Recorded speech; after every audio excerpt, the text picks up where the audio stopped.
Partners कितने प्रकार के होते हैं? How many types of partners? इसी की बात आज हम लोग करेंगे। पहला है पार्टनरशिप बिजनेस में पहला पार्टनर होता है एक्टिव पार्टनर। पार्टनर जो पार्टनरशिप बिजनेस के ऑपरेशन में एक्टिवली पार्टिसिपेट करते हैं उन्हें एक्टिव पार्टनर कहा जाता है। वे एक्चुअल पार्टनर है, वे रियल टर्म में कंप्लीट पार्टनर है। एक्टिव पार्टनर की लायबिलिटीज अनलिमिटेड होती है और वह फर्म में कैपिटल का कंट्रीब्यूशन देते हैं। रिटायरमेंट के बाद किए गए एक्टिविटीज के लिए खुद को लायबिलिटी से फ्री करने के लिए उसे फर्म में शेयर मिलता है। दूसरा है स्लीपिंग पार्टनर या इनएक्टिव पार्टनर। वह पार्टनर जो बिजनेस के मैनेजमेंट में एक्टिवली भाग नहीं लेता है, पार्टिसिपेट नहीं करता है, उसे हम स्लीपिंग पार्टनर या इनएक्टिव पार्टनर कहते हैं।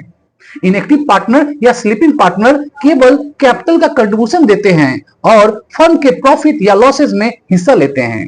ये पार्टनर अनएक्टिव पार्टनर्स की एक्टिविटीज से बंधे होते हैं। स्लीपिंग पार्टनर का लायबिलिटीज भी अनलिमिटेड होता है। तीसरा पार्टनर होता है सीक्रेट पार्टनर। सीक्रेट पार्टनर कौन होते हैं? सीक्रेट पार्टनर वो होता है जिसका फर्म के साथ रिलेशन का बाहरी लोगों को नॉलेज नहीं होता। इस प्रकार का पार्टनर कैपिटल का कंट्रीब्यूशन करते हैं तथा फर्म के बिजनेस के मैनेजमेंट में एक्टिवली पार्टिसिपेट करते हैं। वह फर्म के प्रॉफिट और लॉस में शेयर लेते हैं तथा उसकी लायबिलिटीज भी अनलिमिटेड होती है, स्लीपिंग पार्टनर की तरह, एक्टिव पार्टनर की तरह। नेक्स्ट पार्टनर है लिमिटेड पार्टनर। ऐसे पार्टनर की लायबिलिटी उसके द्वारा इन्वेस्टेड या कंट्रीब्यूटेड कैपिटल की लिमिट तक सीमित होती है। ऐसे पार्टनर को फर्म के बिजनेस के मैनेजमेंट में एक्टिवली पार्टिसिपेट करने का राइट नहीं होता। उसकी डेथ, पागलपन या इंसॉल्वेंसी की स्थिति में फर्म का डिसोल्यूशन नहीं होता। नेक्स्ट पार्टनर है पार्टनर इन प्रॉफिट ओनली। ऐसा पार्टनर जिसका अन्य पार्टनर के साथ यह एग्रीमेंट होता है कि वह लॉसेस के लिए रिस्पॉन्सिबल हुए बिना प्रॉफिट के एक एस्टीव शेयर का हकदार होगा, राइट होगा, उसका इंटाइटल होगा, उसे पार्टनर इन प्रॉफिट ओनली कहा जाता है।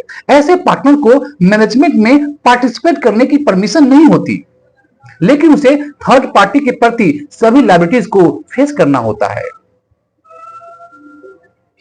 नेक्स्ट है साइलेंट पार्टनर। वे पार्टनर जो अन्य पार्टनर के साथ एग्रीमेंट के अकॉर्डिंग पार्टनरशिप बिजनेस के मैनेजमेंट में कोई आवाज नहीं उठाते, साइलेंट पार्टनर कहलाते हैं। वे प्रॉफिट और लॉस को शेयर करते हैं तथा फर्म के डेट्स के लिए थर्ड पार्टी के प्रति फुल्ली रिस्पॉन्सिबल होते हैं। नेक्स्ट पार्टनर है nominal partner. Nominal partner firm के रियल पार्टनर नहीं होते हैं। ऐसे पार्टनर न तो कैपिटल का कंट्रीब्यूशन करते हैं और न ही बिजनेस के मैनेजमेंट में पार्टिसिपेट करते हैं। वो फर्म के प्रॉफिट और लॉस में हिस्सा नहीं लेते हैं। नॉमिनल पार्टनर केवल फर्म के लाभ के लिए अपना नाम और गुडविल उधार देते हैं। वह खुद को पार्टनर के रूप में प्रेजेंट करते हैं या जानबूझ करके खुद को रिप्रेजेंट करने देते हैं। वह बाहरी लोगों द्वारा फर्म के दिए गए डेट या लोन के लिए रिस्पॉन्सिबल होते हैं, यह मानते हुए कि वह उस फर्म के पार्टनर हैं। नॉमिनल पार्टनर दो प्रकार के होते हैं। पहला है पार्टनर बाय एस्टोपेल।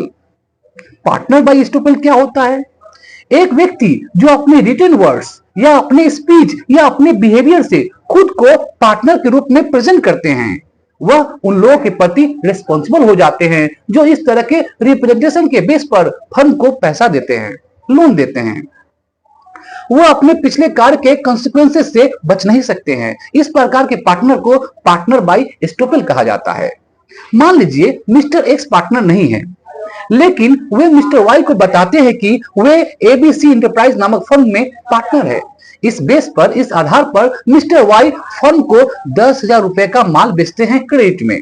बाद में फर्म अमाउंट का पेमेंट करने में फेल हो जाती है। मिस्टर वाई मिस्टर एक्स से अमाउंट वसूल कर सकते हैं। यहाँ मिस्टर एक्स पार्टनर बाय एस्टोपेल हैं। नेक्स्ट है पार्टनर बाय होल्डिंग आउट। वो पार्टनर जो खुद को फर्म में पार्टनर नहीं कहते हैं, लेकिन जब दूसरे उसे फर्म में पार्टनर कहते हैं तो वह ऑब्जेक्शन नहीं करते हैं, तो उसे पार्टनर बाय होल्डिंग आउट कहा जाता है। मान लीजिए एक्स जेड की उपस्थिति में वाई को यह बताता है कि वह एक्स इंटरप्राइज की फर्म में पार्टनर है। जेड इससे इंकार नहीं करता। बाद में वाई इस बेस पर एक्स इंटरप्राइज को 10,000 रुपए का ऋण देता है कि जेड फर्म में पार्टनर है। फर्म वाई को ऋण चुकाने में विफल हो जाती है। अब जेड वाई को 10 रुपए का पेमेंट करने के लिए रिस्पॉन्सिबल है। यहां Z partner by holding out है। नेक्स्ट टाइप ऑफ पार्टनर है माइनर पार्टनर। माइनर वो पर्सन है जिसने 18 वर्ष की आयु पूरी नहीं की है। पार्टनरशिप एक्ट 1932 माइनर को पार्टनरशिप फर्म में पार्टनर बनने का परमिशन नहीं देता है, क्योंकि वो एग्रीमेंट करने के लिए योग्य नहीं है। लेकिन सभी पार्टनर की म्यूचुअल कंसेंट से उसे पार्टनरशिप में प्रॉफिट्स में इंक्लूड किया जा सकता है। केवल वो पार्टनरशिप बिजनेस के प्रॉफिट में ही शामिल होगा, लॉसेस में नहीं। माइनर पार्टनर को फर्म के मैनेजमेंट में भाग लेने की परमिशन नहीं होता है। उसका लायबिलिटीज लिमिटेड है, वो लॉसेस में कोई हिस्सा नहीं लेता है, उसे केवल प्रॉफिट में हिस्सा मिलता है। एडल्ट होने के बाद ऐसे पार्टनर को, माइनर पार्टनर को एक पब्लिक नोटिस देना होता है कि वह फर्म में पार्टनर के रूप में रहेगा अथवा नहीं। यदि वह स्टिपुलेटेड पीरियड के अंदर कोई नोटिस नहीं देता है तो उसे फर्म में एक्टिव पार्टनर माना जाएगा। उस कंडीशन में उसका लायबिलिटीज अनलिमिटेड हो जाएगा और उसे फर्म के प्रॉफिट और लॉस दोनों में हिस्सा मिलने लगेगा। उसे किसी अन्य पार्टनर की तरह मैनेजमेंट में भी पार्टिसिपेट करने की परमिशन होगी। तो आज के पार्टनर्स कितने प्रकार के होते हैं? आशा करता हूं इस वीडियो से आपने पार्टनर को समझा होगा, टाइप्स ऑफ पार्टनर को अच्छी तरह से समझा होगा। हमारे इस वीडियो को लाइक कीजिए, शेयर कीजिए और इस चैनल को सब्सक्राइब कीजिए। थैंक यू, धन्यवाद।